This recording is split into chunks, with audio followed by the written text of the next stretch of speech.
ഏതായാലും മത്സ്യത്തൊഴിലാളി മേഖലയില് അതീവ ഗുരുതരമായ പ്രശ്നമാണ്. ബഹുമാനപ്പെട്ട മുഖ്യമന്ത്രി ഏതെല്ലാം തരത്തിൽ വ്യാഖ്യാനിച്ച് സമർത്ഥിക്കാൻ നോക്കിയാലും നമ്മുടെ കടലിന്റെ മക്കൾ വല്ലാത്ത ആശങ്കയിലാണ്. കാരണം കടല് നഷ്ടപ്പെടുമോ എന്ന ആശങ്കയാണ് ഏറ്റവും പ്രധാനം. സർ, നമുക്കറിയാം മത്സ്യത്തൊഴിലാളികള് ഒരു കാലത്തും ദാരിദ്ര്യം വിട്ടുമാറാത്തൊരവസ്ഥയിൽ കഴിയുന്നൊരു വിഭാഗമാണ്. എല്ലാവർക്കും ആ വിഭാഗത്തിന്റെ പ്രയാസങ്ങൾ അറിയാവുന്നതാണ്.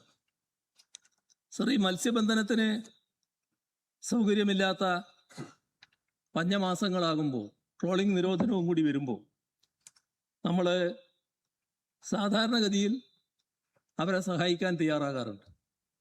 ട്രോളിംഗ് നിരോധനം മാത്രമല്ല, കാലാവസ്ഥാ വ്യതിയാനത്തിൻ്റെ കാര്യം ഇവിടെ പറഞ്ഞു, കടൽക്ഷോഭം വരുന്ന നിലയുണ്ട്. ഇതൊക്കെ വലിയ തോതിൽ മുഴുപട്ടിണിയിലേക്ക് തന്നെ ആ വിഭാഗത്തെ എടുത്തെറിയുന്ന നിലയാണ് ഉണ്ടാക്കുന്നത്. അതുകൊണ്ടാണ് പഞ്ഞമാസ ആനുകൂല്യങ്ങൾ അവർക്ക് നൽകുന്ന നില നേരത്തെ മുതൽ സ്വീകരിച്ചു വരുന്നത്. സർ, ഇവിടെ അത് കൃത്യമായി നൽകിയില്ല എന്നതാണ് ബഹുമാനായ സജി ചെറിയാൻ ഇവിടെ ഉന്നയിച്ച പ്രശ്നം.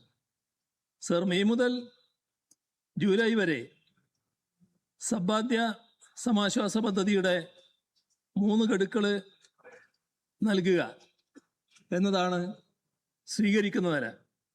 പക്ഷേ ഇവിടെ ബഹുമാനപ്പെട്ട മന്ത്രി പറയുമ്പോൾ ചിലയിടത്ത് തുടങ്ങി, ചിലയിടത്ത് തുടങ്ങാൻ പോകുന്നു. കഴിഞ്ഞ ദിവസം ചോദ്യത്തിന് ഉത്തരം പറയുമ്പോൾ ആനുകൂല്യങ്ങൾ നൽകുമെന്നല്ലാതെ എപ്പോഴേക്ക് നൽകുമെന്ന് പറയാൻ പറ്റിയില്ല. സർ, ഈ സമ്പാദ്യ സമാശ്വാസ പദ്ധതിയിൽ 1.5 ലക്ഷത്തോളം തൊഴിലാളികൾ അതിൻ്റെ ഗുണഭോക്താക്കളായിട്ട് ഉള്ളതാണ്. ഈ ഗുണഭോക്തൃ വിഹിതം ഒടുവിൽ കിട്ടിയിട്ടുള്ളത് 21 കോടിയോളം രൂപയാണ്. സർ, ഈ പറഞ്ഞതുപോലെ ഗുണഭോക്തൃ വിഹിതവും സംസ്ഥാന സർക്കാർ വിഹിതവും കേന്ദ്ര വിഹിതവും 1500 രൂപ വീതമാണ് കണക്കാക്കിയിട്ടുള്ളത്.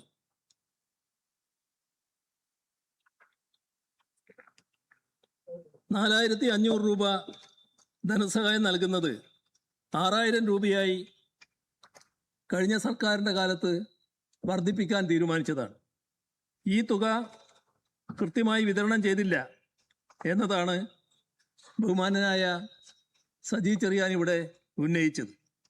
ഈ വിതരണം ചെയ്യാതിരിക്കൽ പാവപ്പെട്ടവരുടെ വയറ്റത്തടിക്കുന്ന ഒരു നടപടിയാണ്. സർ, എല്ലാ കാലത്തും കേന്ദ്രവിഹിതം വൈകാറുണ്ട്. വൈകുന്നു എന്നുള്ളത് കൊണ്ട് അത് നൽകാതിരിക്കുന്ന നിലയല്ല സ്വീകരിക്കാറ്.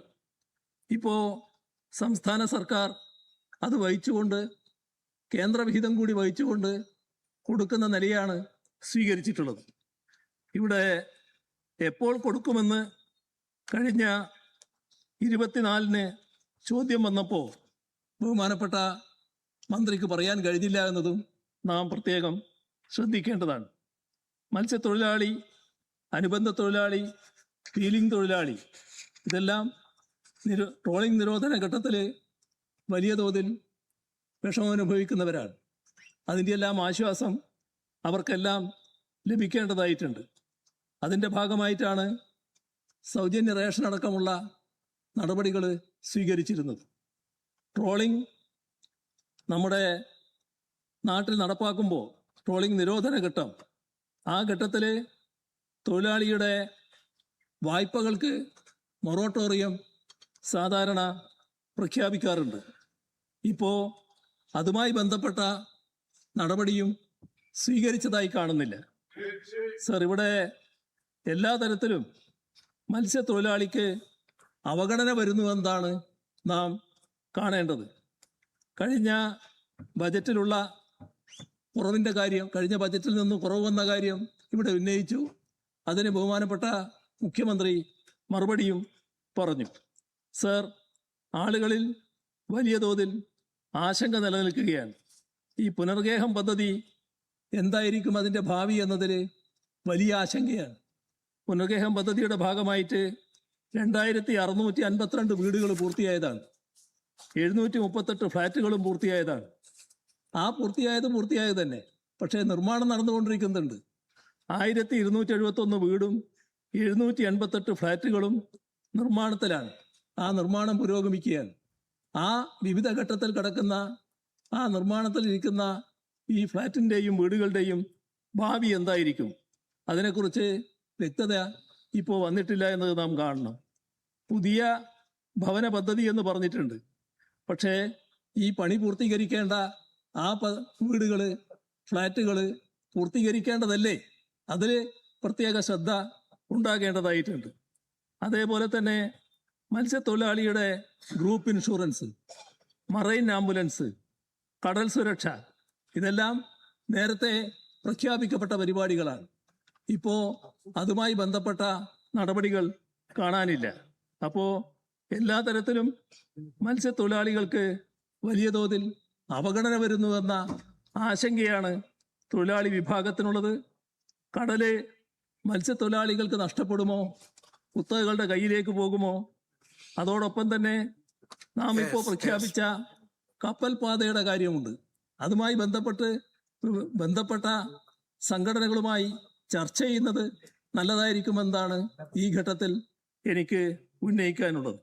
അതേപോലെ തന്നെ ധാതുഖനന മേഖല കോർപ്പറേറ്റുകളുടെ കയ്യിലേക്ക് എത്തുമ്പോൾ സ്വാഭാവികമായും മത്സ്യത്തൊഴിലാളികൾക്ക് കടുത്ത ആശങ്ക ഉയർന്നു വരാൻ ഇടയുണ്ട്. മത്സ്യത്തൊഴിലാളി നമ്മുടെ കേരളത്തിൻ്റെ സേനയാണ്. ആ സേനയ്ക്ക് ഒരു തരത്തിലുള്ള വിഷമവും ഉണ്ടാകാതിരിക്കുക എന്നത് പ്രധാനമാണ്. അവരുടെ ജീവിതം കൂടുതൽ പ്രതിസന്ധിയിലേക്ക് തള്ളിവിടാതിരിക്കണം. ഇപ്പോൾ പ്രഖ്യാപിക്കപ്പെട്ട സമാശ്വാസ നടപടികൾ കൃത്യമായി നൽകുന്നതിന് സർക്കാർ നടപടികൾ സ്വീകരിക്കാത്തതിൽ പ്രതിഷേധിച്ചുകൊണ്ട് ഞാനും എൻ്റെ കക്ഷിയും ഇറങ്ങിപ്പോക്ക് നടത്തുകയാണ്.